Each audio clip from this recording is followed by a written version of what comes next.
요한복음 4장 9절에서 14절까지 신약성경 147쪽입니다. 4장 9절에서 14절까지 한 절씩 교독하며 읽도록 하겠습니다.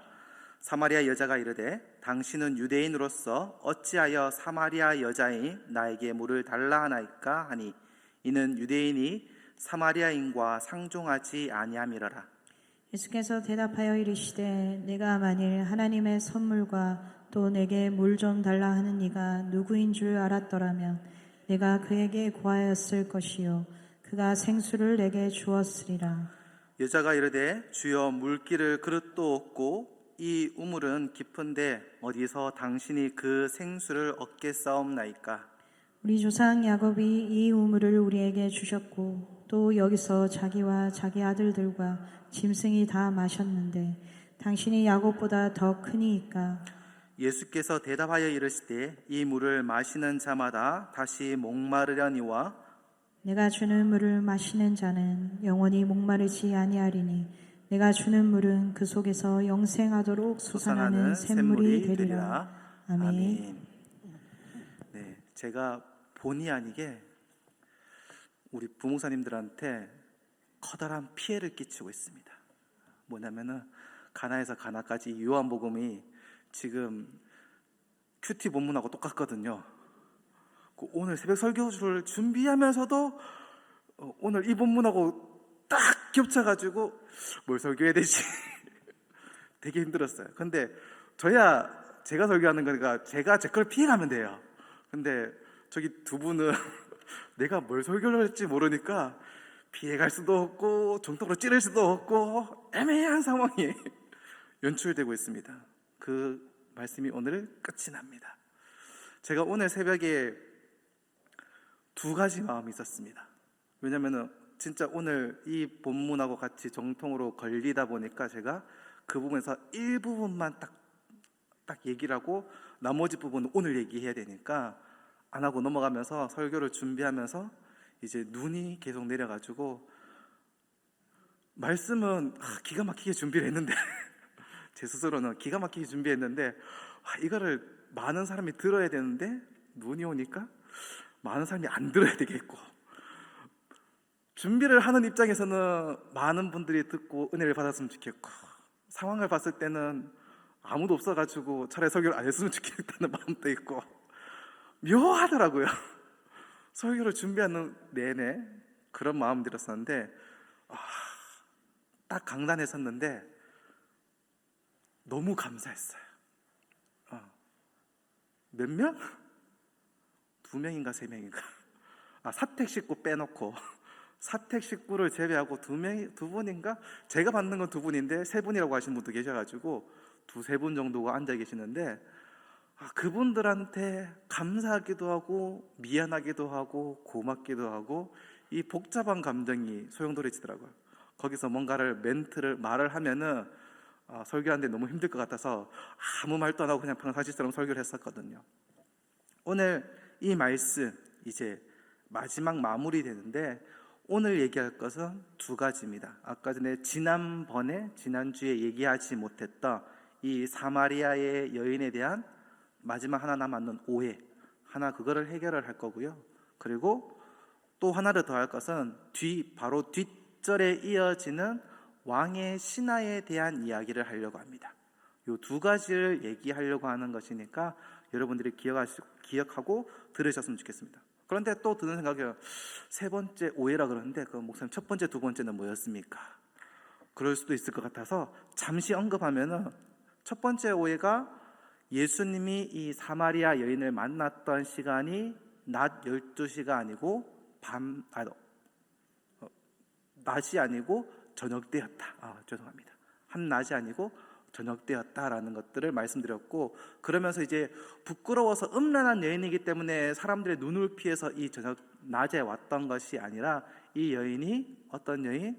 음란한 여인이 아니고 도리어 어떻게 보면은 이 사회의 구조의 상으로 인해서 남자에게 버림받았던 불쌍한 여인이었을 가능성이 상당히 높다라는 것들에 대해서 말씀드렸습니다. 그러니까 다른 사람 눈을 피해서 낮에 왔는 것이 아닌, 그리고 음란한 여인이 아니라 도리어 버림받아서 불쌍한 여인이었던 이 한 여인에 대해서 지난주에 말씀드렸습니다.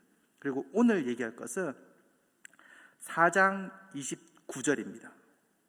오늘 본문은 딴 거 읽어놓고 왜 4장 29절이냐? 어차피 그 말도 또 연결되기 때문에 말씀을 드리는 겁니다. 29절에 보면은 이렇게 말씀합니다. 여자가 물동이를 버려두고 동네에 들어가서 사람에게 이르되 내가 행한 모든 일을 내게 말하는 사람을 와서 보라. 이는 그리스도가 아니냐 하니. 우리가 잘 알고 있는 말씀이기도 합니다. 여인이 동네에 들어가서 여기 그리스도가 있지 않느냐, 와서 한번 봐라. 그리고 사람들이 와서 예수님을 만나고 예수님을 믿는 장면들이 이어집니다. 그래서 우리가 이 장면을 얘기하면서 많은 분들이 조금 오해하고 잘못 해석되었다고 보여지는 부분이 이것입니다.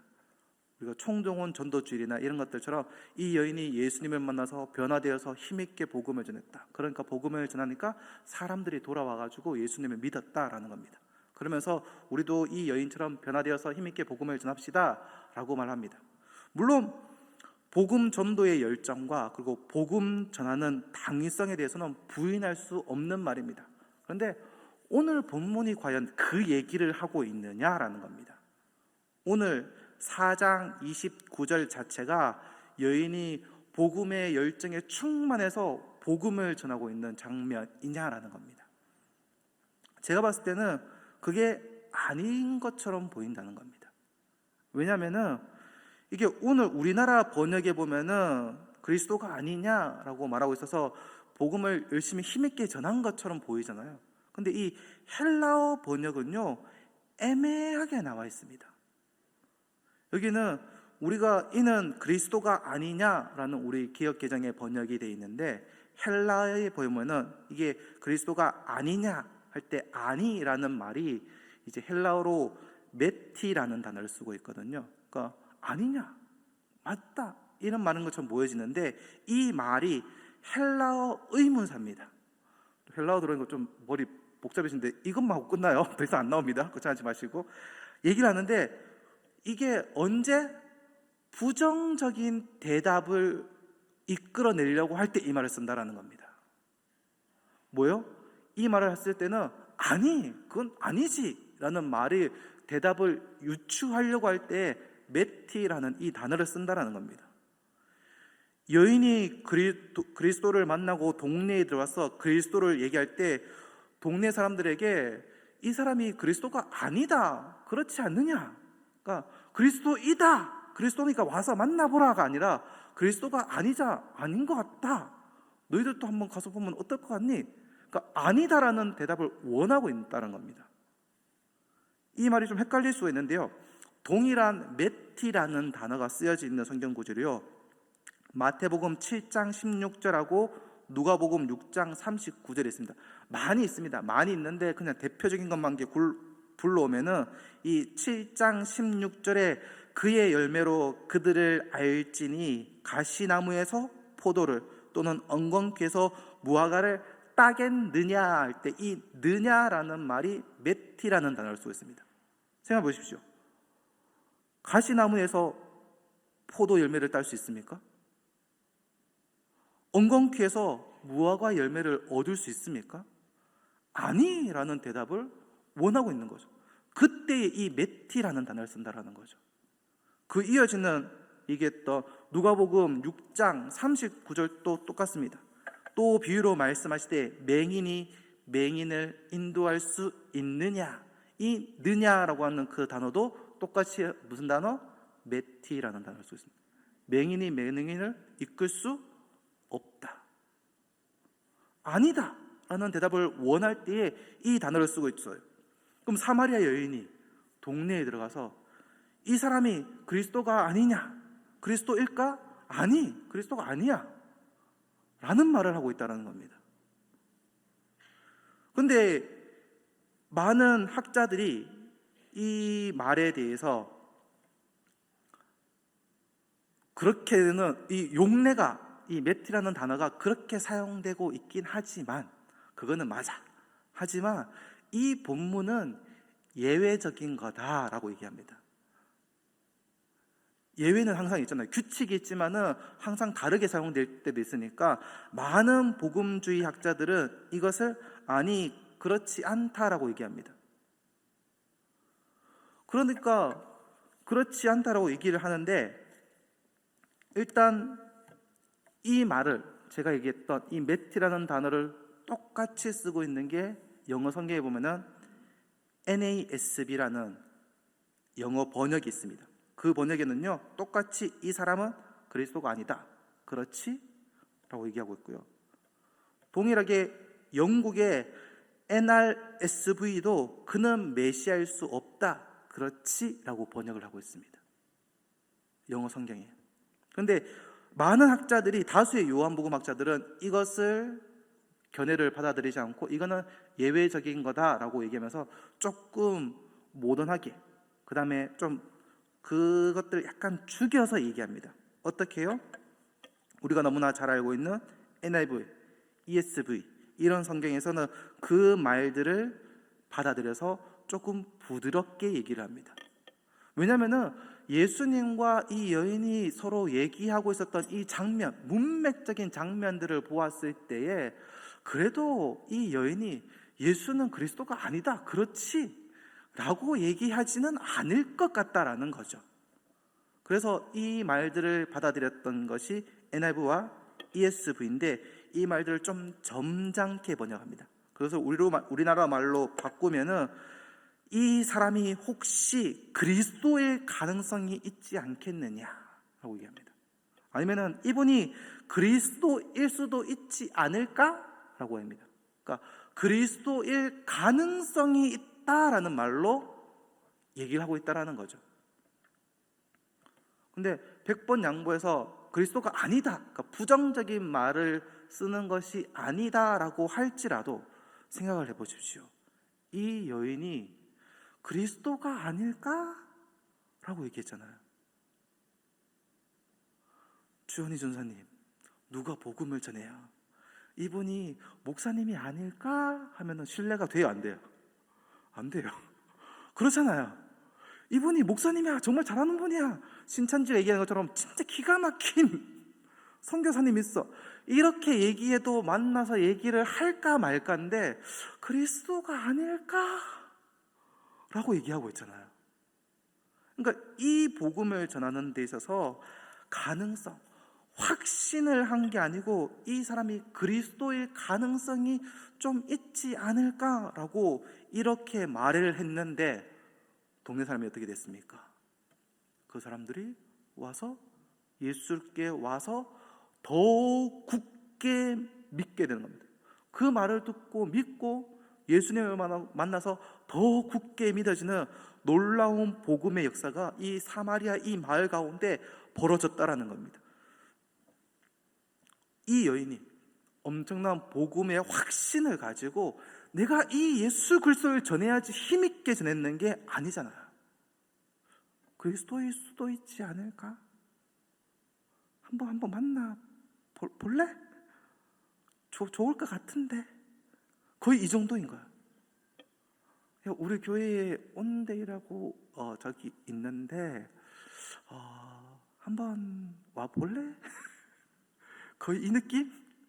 쓱 밀어줘. 뭔데? 읽어봐. 쑥 도망갔네. 거의 그 느낌인 거예요. 근데 그런데 어떤 일이? 사람들이 돌아오고 예수님을 만나고 그 마을이 변화되는 역사가 일어났다.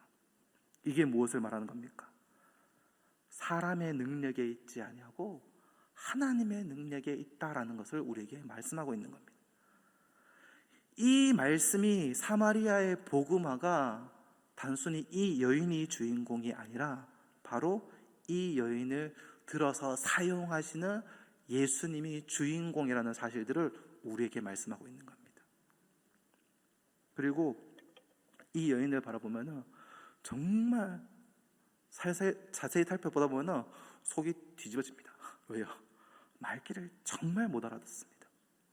그러니까 A를 얘기하면은 B를 얘기하면은 A를 위해서 A를 못 알아듣으면은 B까지 얘기하면은 A를 알아들어야 되잖아요. A를 얘기해도 A를 모르고 B를 얘기해도 B를 모르고 C를 얘기해도 C를 몰라요. 왜요? 한번 살펴볼까요? 하나하나 살펴보면은 예수님께서 이 여인을 만나서 무엇을 얘기합니까? 처음에 생수에 대한 복음을 얘기합니다. 내가 목마르지 않는 물을 너에게 주겠다. 생수의 복음, 여기서 생수가 무엇을 말합니까? 예수님이 주는 물, 영생, 성령의 물, 성령의 충만함, 성령을 통해서 영생을 누리는 것들에 대해서 예수님께 이 여인에게 말했을 때 여인의 대답은 무엇이었습니까? 나에게 다시는 물길로 오지 않도록 그 물을 주세요. 뭐를 얘기하는 거예요? 우리가 잘 알고 있는 삼다수, 백산수, 에비양 이런 물, 그냥 문자적인 말 그대로 그 물을 얘기하고 있는 겁니다. 그러니까 예수님께서 성령의 영원히 목마르지 않는 성령의 생명수, 그것들을 얘기하고 있는데 그것을 알아듣지 못하고 그냥 문자적인 물을 얘기하고 있는 겁니다. 그러니까 예수님께서 이 말을 못 알아들으니까 그러면 너 네 남편을 데려와라. 그럼 네 남편은 그래도 좀 알아들어서 설명해 줄 수 있지 않겠느냐. 네 남편을 데려오라 그러니까 무엇입니까? 얘기 안 하려고 하는 거죠. 4장 16절에서 19절 말씀을 우리가 다 같이 한번 읽어봅시다. 4장 16절에서 19절입니다. 읽어보겠습니다. 이르시되 가서 내 남편을 불러오라. 여자가 대답하여 이르되 나는 남편이 없나이다. 예수께서 이르시되 내가 남편이 없다 하는 말이 옳도다. 너에게 남편 5이 있었고 지금 있는 자도 내 남편이 아니니 내 말이 참되도다. 여자가 이르되 주여 내가 보니 선지자로소이다. 예수님이 그 여인의 그 은밀한 것들을 건드리고 그녀의 속을 끄집어내시니까 이 여인이 남편도 없고 남편 5이라는 걸 알아맞히니까 이 여인이 고백하는 것이 무엇이냐면은 당신이 선지자입니다 라고 얘기합니다. 근데 이 원어의 의미를 보면요, 그냥 모세와 같은 그런 선지자를 얘기하는 것이 아니라 그냥 허다하게 많은 선지자 중에 한 명을 얘기하는 거예요. 좀 쉽게 얘기하면은 좀 무당도 용하고 진짜 유명한 무당이 아니라 그냥 동네에서 보이는 그냥 대충 흔한 무당, 약간 이런 느낌인 거죠. 여러 있는 선지자 중에 한 명. 그러니까 여인이 뭐라고 얘기하냐면은 예수님께서 선지자니까 나의 은밀한 그런 거 다 알아맞히는구나. 그러니까 예배에 대해서 질문을 합니다. 예배에 대해서 얘기하니까 영과 진리로 예배하는 것들에 대해서 얘기합니다. 영과 진리로 예배하는 것들에 대해서 목사님, 영과 진리로 예배하는 것은 무엇인가요? 그러면은 담임 목사님이 설교하는 거 있습니다. 찾아보시면 됩니다. 찾아보시고 이 영과 진리에 대해서 예배를 드려야 된다라고 얘기합니다. 그러니까 이 산에서 예배를 드려야 됩니까? 저 산에서 예배를 드려야 됩니까? 라는 질문을 했을 때에 예수님께서 이사야의 그 말씀, 이 산에서도 말고 저 산에서도 말고 영과 진리로 예배해라 라고 말씀하셨습니다. 그러니까 예수님이 제대로 딱 얘기했는데 그런데도 이 여인이 못 알아듣습니다. 4장 25절 말씀 볼게요. 4장 25절에 여자가 이르되 메시아 곧 그리스도라 하는 이가 오실 줄을 내가 아노니 그가 오시며 모든 것을 우리에게 알려주시리이다. 예수님이 생명의 물, 성령의 물, 영생에 대해서도 얘기했고 예배에 대해서도 얘기하고 남편에 대한 것들도 얘기하고 그렇게 얘기하고 예배는 영과 진리로 예배해야 된다는 것까지 다 얘기해 줬는데 그리스도가 앞에 있는데 이 여자가 하는 말이 그리스도가 오시면은 얘기해 줄 겁니다. 다 얘기를 해주고 설명을 해주는데 알아듣지 못하고 메시아가 앞에 있는데 메시아가 오면 얘기해 줄 거라고 얘기합니다. 그러니까 예수님께서 얼마나 답답하셨던지 26절에 이렇게 말씀합니다. 예수께서 이르시되 내가 말하는 내가 그라 하시더라. 야, 내가 메시아야. 내가 그리스도야. 이전까지 예수님께서 내가 메시아다, 내가 그리스도라고 얘기한 적이 없었잖아요. 잘 없잖아요. 그런데 이때 얼마나 답답하셨으면 야, 내가 그다. 내가 메시아다. 내가 그리스도하라. 얘기를 하는 겁니다. 그러면 생각을 해봅시다. 예수님이 나타났어요. 내가 메시아다. 설명해 줬어요.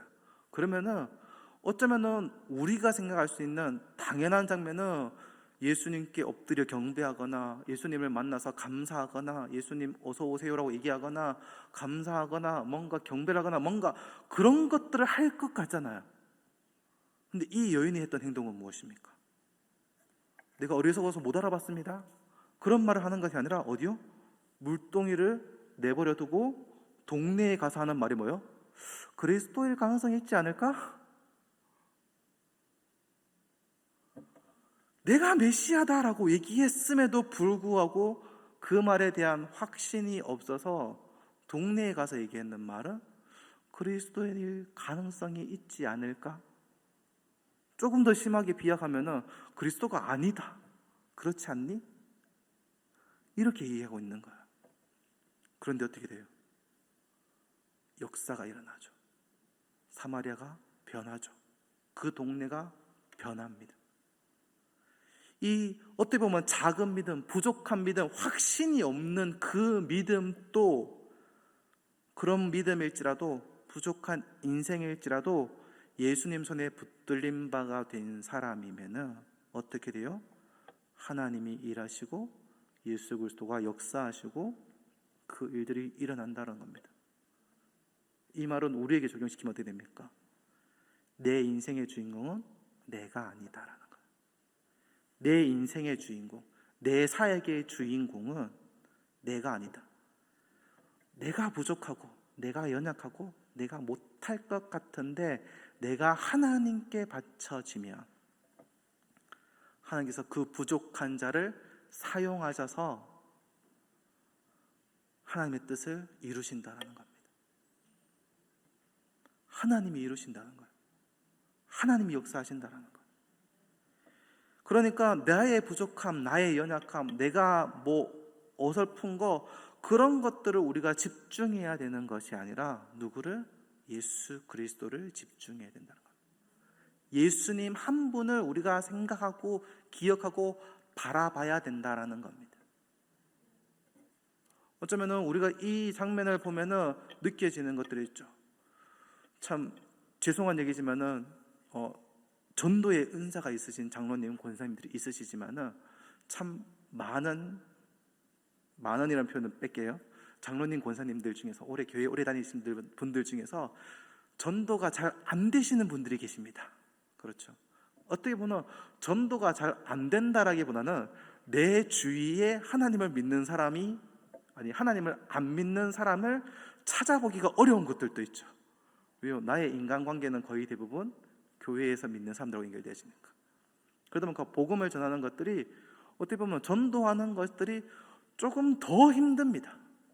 그런데 이제 갓 교회에 나왔는 사람들은 어때요? 잘 모르잖아요. 잘 알지 못하잖아요. 어쩌면은 확신도 정확하게 잘 없습니다.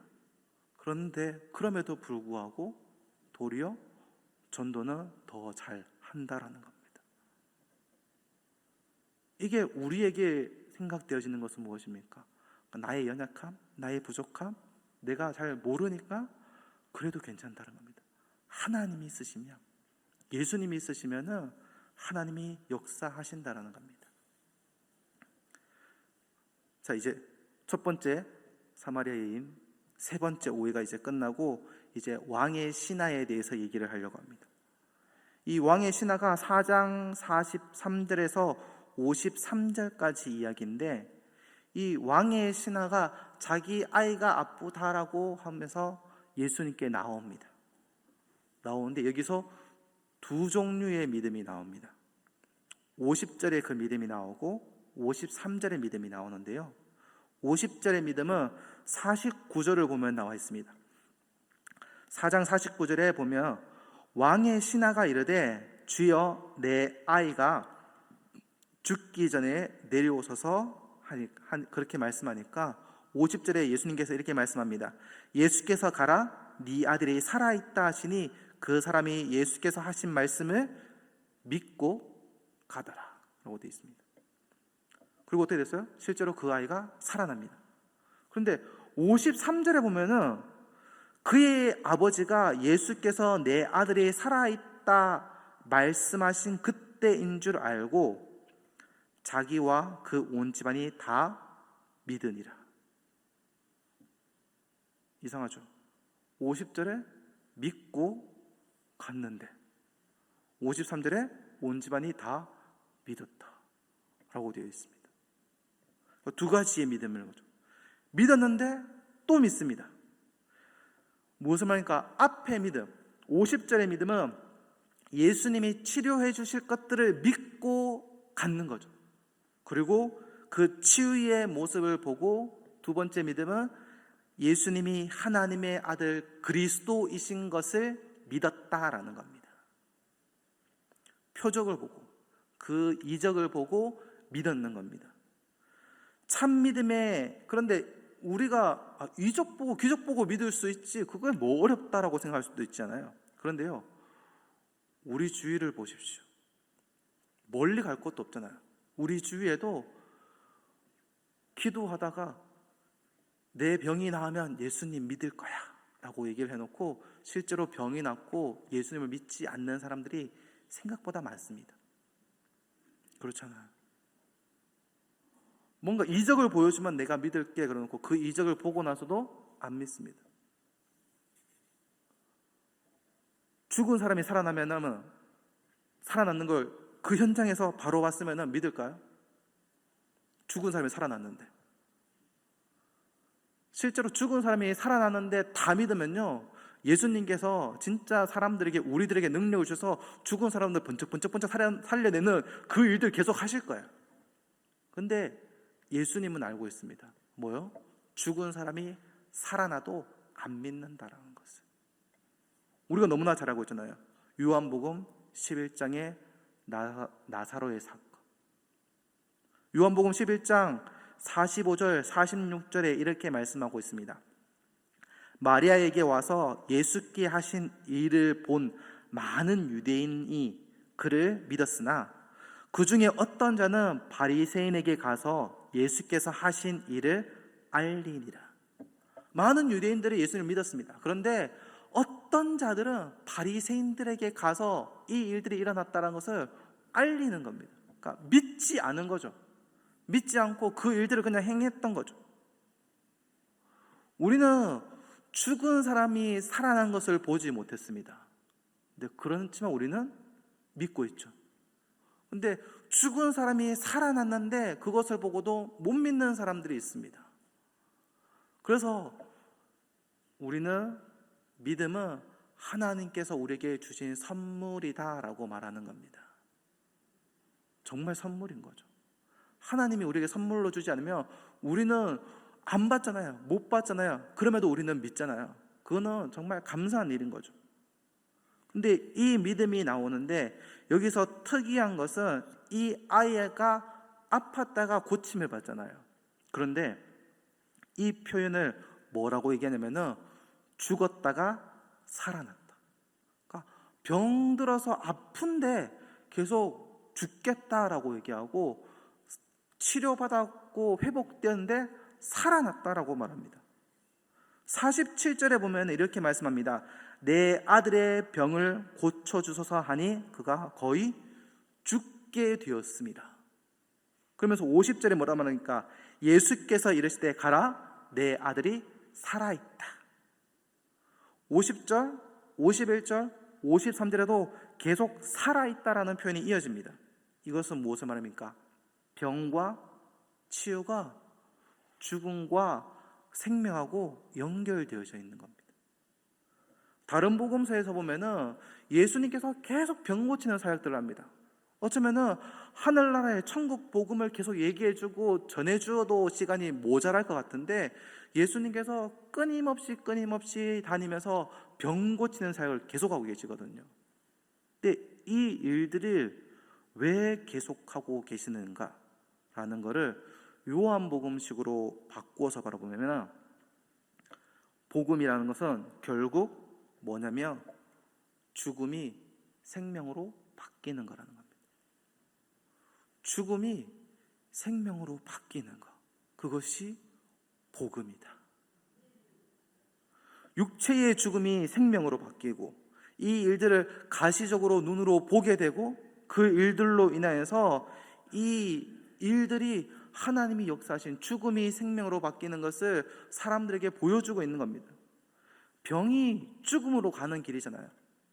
죽음의 전조 현상이잖아요. 근데 이 병을 고침으로 인해서 예수님이 죽은 자를 살리신다는 이 사실을 통하여서 하나님 나라가 죽음에서 생명으로 바뀌는 나라라는 것을 우리에게 알려주고 싶으신 겁니다. 하나님의 예수님을 통해서 이 세우시는 이 새 창조의 하나님 나라가 어떤 것인지 우리에게 보여주는 거죠. 죽음에서 생명으로. 모든 죽음과 아픔이 없다라는 것을 우리에게 예수 그리스도의 이 병 고치는 사역을 통해서 우리에게 알려주는 겁니다. 그래서 요한계시록 21장 4절에 이렇게 말씀합니다. 모든 눈물을 그 눈에서 닦아주니 다시는 사망이 없고 애통하는 것이나 곡하는 것이나 아픈 것이 다시 있지 아니하리니 처음 것들은 다 지나갔음이러라. 이런 것들이 없다는 거다. 새 하늘과 새 땅이 예수님이 복음을 전하면서 이 땅의 병을 고쳐주면서 죽은 자를 살리시면서 하나님 나라의 모습을 우리에게 보여주는 겁니다. 그리고 그것을 보여줌으로써 예수님과 하나님 나라를 믿게 하는 것. 그래서 복음 전파와 함께 이 병 고치는 사역을 하면서 하나님 나라의 모습을 우리에게 알려주고 그리고 하나님 나라로 초대하고 있는 겁니다. 성경에 보면은 오늘 성경 요한복음 4장 43절 위에 보면은 이렇게 적혀 있습니다. 왕의 신하의 아들을 고치다. 그리고 그 밑에 병행 본문으로 마태복음 8장과 누가복음 7장을 기록하고 있습니다. 여기서 찾아서 넘어가 보면요, 누가 나오냐면은 백부장의 아들을 고친 이야기가 나옵니다. 그러면은 백부장의 아들이라는 것은 이 왕의 신하고 평행본문이 아니다, 이 동일 인물이 아니다라고 얘기하는 학자들도 있지만은 평행본문이다라고 보았을 때에 이 왕의 신하는 이방인입니다. 왜요? 로마의 백부장은 유대인이 아니라 이방인이니까요. 그럼 왕의 신하의 아들 또한 이방인입니다. 우리가 말씀을 보았죠. 제가 어쩌면은 다른 제목을 붙여서 설교를 해도 되는데 가나에서 가나까지라고 설교 제목을 붙여서 1, 2, 3, 4를 했습니다. 첫 번째 누구였습니까? 나다나엘, 유대인 나다나엘.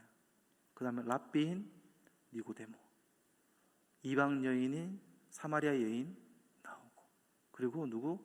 이방인 왕의 신하. 예수 그리스도의 복음이 어떻게 전해지는지 우리에게 보여주고 있는 겁니다. 유대인에게서 선생들, 그리고 사마리아, 그리고 이방 땅끝까지. 예수님께서 우리에게 이 가나에서 가나까지, 가나 혼인잔치에서 첫 표적, 그리고 이 이방 신하의 두 번째 표적, 이 가나에서 가나 사이에 이 스펙트럼을 우리에게 보여주시면서 예수 그리스도의 복음이 하나님 나라가 어떻게 펼쳐져야 될 것인지 우리에게 말씀하고 있는 겁니다. 이방인에게서, 유대인에게서, 여인에게서, 배운 학자에서, 못 배운 가난한 버림받은 여인까지, 평범한 사람, 왕의 신하, 있는 사람, 없는 사람, 남녀노소 가리지 않고 이 일들이 복음이 전해져야 할 것들에 대해서 우리에게 말씀하고 있는 겁니다. 가나 혼인잔치에서 물이 포도주로 바뀝니다. 첫 번째 표적에서. 그리고 수치가 기쁨이 됩니다. 포도주가 떨어지면은 이것은 완전히 동네에 우사도 이런 우사가 없는 일이었는데 그것이 우사가 되는 것이 아니라 기쁨으로, 이렇게 좋은 포도주 왜 아직까지 남겨놨냐고, 너 왜 그러냐고, 맛있다라고 도리어 기쁨으로 바뀌었던 그 사건들이 있지 않습니까? 우리에게 죄인이었던 자들이, 어쩌면은 절망 가운데, 어쩌면은 너무나 어려운 가운데 버려져 있을 것 같은 물이 포도주로 바뀐 것처럼 죄인이 하나님의 백성으로 바뀌어지는 사건들, 수치가 기쁨으로 바뀌는 사건들, 첫 번째 표적에서 우리에게 보여주시고, 두 번째 이 표적을 해서 죽음에서 생명으로 바뀌어지는 사건을 우리에게 보여줍니다. 무엇을 얘기합니까? 하나님의 나라를 세우시는 것이 이 죽음에서 생명으로 바뀌는 것, 포도주가 물로 바뀌는 것, 수치가 기쁨으로 바뀌어지는 것, 죄인에서 하나님의 백성으로 바뀌어지는 일들이 우리에게 이루어진다는 것을 보여줍니다. 이 가나에서 이 사이클, 이 안에서 이 하나님이, 예수님이 우리에게 보여주시는 것이 하나님의 나라가 어떻게 세워질 것인지 우리에게 말씀하고 있는 것입니다. 유대에서 사마리아에서 땅끝까지, 나다나엘에서 니고데모, 사마리아인, 그리고 왕의 신하, 이방인까지. 어쩌면 이 사마리아 여인은 잘 믿지도 않았었고, 일지 않을까? 그리스도이지 않을까? 그랬던 여인, 하나님께서 말귀도 못 알아듣는 이 여인을 사용하시고 사마리아를 복음화시키시고, 어쩌면 나다나엘처럼 좀 잘 지키고 좀 잘하는 것처럼 보였지만 예수님의 그 동료를 무시하는, 잘 알지 못하는, 실수를 범하였음에도 불구하고 예수 그리스도께서 그를 감싸 안으셨던 것처럼, 니고데모가 예수 그리스도께 선생이라고 했지만은 잘 알지 못하고 그 거듭남에 대해서 알지 못했지만 그가 조금씩 믿음이 커가서 나중에는 내가 예수 그리스도를 믿는 자라는 것을 드러내므로 예수 그리스도를 장사 지내는, 시체를 요구하는 믿음의 그 앞에까지 설 수 있는 자로 자라가게 하신 예수님, 이 사마리아 여인 그리고 왕의 신하가 처음에는 그냥 그 표정만, 그 아들이 살아날 것만 잠시 믿고 있었던 그 믿음이 결국에 그 표적을 봄으로 인해서, 하나님의 역사를 봄으로 인해서 그 가정이 완전히 믿어지는, 그 믿음이 자라가는 것들을 우리에게 보여주고 있습니다. 우리는 이 가나에서 가나의 사이클을 보면서 내가 연약하구나, 내가 부족하구나, 나는 할 수 없구나 라는 것들에 머물러 있지 않았으면 좋겠습니다. 하나님이 사용하시면, 예수님이 사용하시면 내가 할 수 있다는 겁니다. 부족할 수 있습니다. 저희 고등부의 교사가 되게 많이 부족합니다. 제가 고등부니까 얘기하는 겁니다. 교사도 고등부만 부족한 게 아니라 다른 부서도 많이 부족합니다. 작년에 교사 숫자가 60명, 70명 정도 됐었는데 지금 한 5, 60명 정도, 거의 10명 가까이가 주일학교 전체 부서에서 한 10명 정도가 줄었습니다. 그러니까 교사가 없다라는 거죠. 근데 교사를 부탁했을 때 공통적으로 하시는 말씀, 특히 고등부를 부탁했을 때 내가 고등부를 어떻게 얘기하세요. 근데 어쩌면 뭐 교사를 꼭 해야 된다, 교사를 하십시오라는 걸 얘기하는 것들이 아니라 어쩌면 우리는 이 일들을 하는데 나는 할 수 없어, 내가 어떻게 라는 마음을 가지기도 합니다. 하지만 그거는 내가 할 수 있다 없다라는 결정을 내리는 거잖아요. 그런데 오늘 이 가나에서 가나의 사이클을 바라봤을 때에 내가 하는 것이 아니라 누가 하셨습니까? 예수님이 하셨습니다. 내가 하는 것이 아니라 하나님이 하셨습니다. 나의 사역이 아니라 하나님의 사역이라는 겁니다. 우리가 이 사실들을 잊지 않았으면 좋겠습니다. 그리고 우리가 혹시 어려운 가운데, 힘든 가운데 있다라면은 낙심하지 않으셨으면 좋겠어요. 어쩌면 우리 가운데 사마리아 여인보다 더 낙심할 수 있는 상황에 있는 분은 많지 않을 겁니다. 근데 그 여인을 예수님께서 사용하셨잖아요. 잘 하지 못했지만 사용하셨잖아요. 우리가 낙심하지 말고 주님 한 분만으로 충분합니다. 주님 한 분만으로 내가 만족합니다. 주님만 있으면 내가 할 수 있습니다 라고 고백할 수 있는 저와 여러분이 되었으면 좋겠습니다. 기도하겠습니다. 하나님 아버지 감사합니다. 우리의 삶 가운데 하나님을 바라보는 자들이 되게 하여 주옵소서. 가나에서 가나까지 하나님께서 우리에게 보여주시고자 하셨던 그 하나님 나라가 어떤 나라인지를 우리에게 보여주시고 알려주시고 또한 우리를 사용하기를 원하신다고 우리에게 말씀하고 있습니다. 하나님, 주님이 나를 부르실 때에 하나님 나는 이것 때문에 안 되고요, 저것 때문에 안 되고요, 하나님 나는 이것도 부족하고요, 저것도 부족하고요 라고 하나님께 변명하고 그 일들을 외면하는 자들이 아니라 주님이 부르실 때에 아멘하고 걸어나갈 수 있는 자들이 되게 하여 주옵소서. 사마리아 여인처럼 정말 알아듣지 못하고 잘 알지 못하고 어쩌면 확신도 없었음에도 불구하고 하나님께서는 그 여인을 사용하셔서 하나님의 일을 하셨습니다. 하나님, 나를 사용하여 주옵소서. 나를 이끌어 주옵소서. 예수님 이름으로 기도합니다. 아멘.